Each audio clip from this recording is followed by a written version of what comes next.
All right, so we made our apple pie. Turned out nice. We made the pie crust. We made our filling, and now we need the top. So in this one, we're doing a Dutch apple pie. So the Dutch apple topping is what we got next. If you want to learn how to make the dough or the pie filling, please refer to the past videos. So again, Grandma's recipe, Dutch apple pie, 1 cup flour, and then 2/3 cup of brown sugar. So here's one, and then I'm gonna pack, remember brown sugar, you have to pack it for whatever reason. Pack it in there. It doesn't have to be perfect, but try to get as close as you can. We'll plop that in. And then using the dough blender that we used when we made the pie crust, I like to mix this all together before I add any of the butter. So for the butter, you want the butter softened. You don't want it liquidy, but you don't want it too hard either. It's just softened so that it mixes together and it gets crumbly. If it's liquidy, you'll end up with like a doughy kind of mess. And you know, the Dutch apple pie is meant to be crumbly on top. So with that, I'm gonna plop a stick of butter in there. It's a 1/2 cup of softened butter.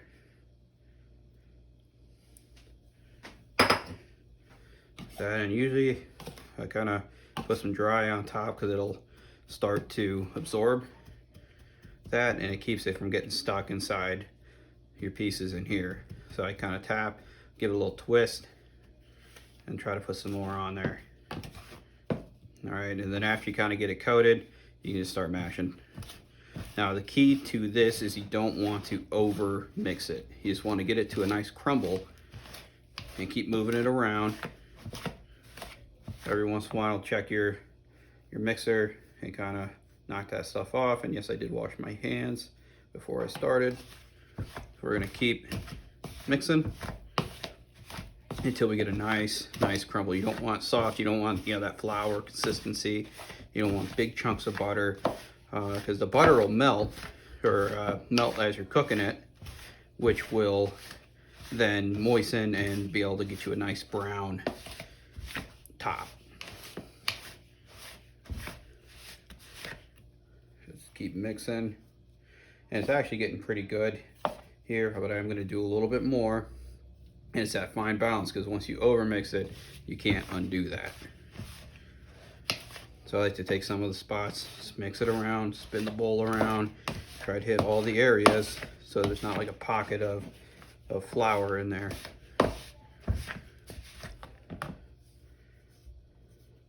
So this is pretty good. So it's kind of like a cornmeal texture, just a little bit of stickiness, but not a lot.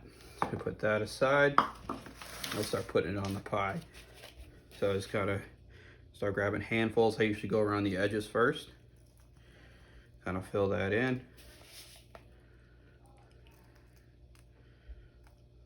You know, don't give it a squeeze. You're just picking it up and you're sprinkling it on top.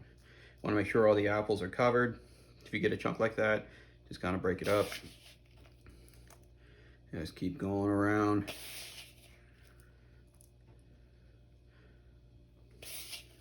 So I still have some left, so then I kind of go and see, okay, where is it less dense? You know, I can still see some apple right there.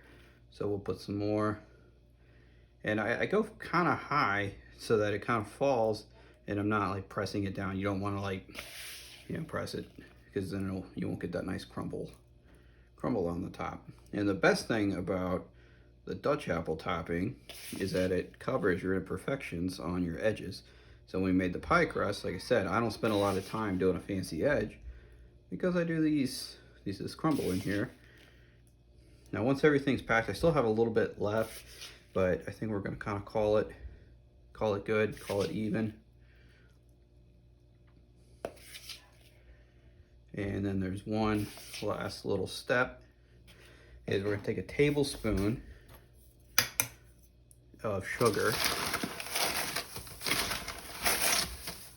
and we're just gonna sprinkle it around on top. And you will see it when it's done, because it kind of stays that white. And so just kind of evenly distribute the sugar. It adds a little bit. Yeah, once you get to the bottom, be careful not to pour it out because it looks like there's a little more and then there really isn't. You end up with a big spot of sugar. All right, so that's it. That is the Dutch apple topping. We bake it at 425 for 60 minutes. I put a cookie sheet underneath them to make sure that any drippings, because sometimes if it'll bubble over, if that lands on the bottom, it just starts to cook and it stinks and smokes up the house. So I have the oven preheating right now. I'm going to throw it in here in a minute, wait an hour, and then I'll have a nice delicious apple pie.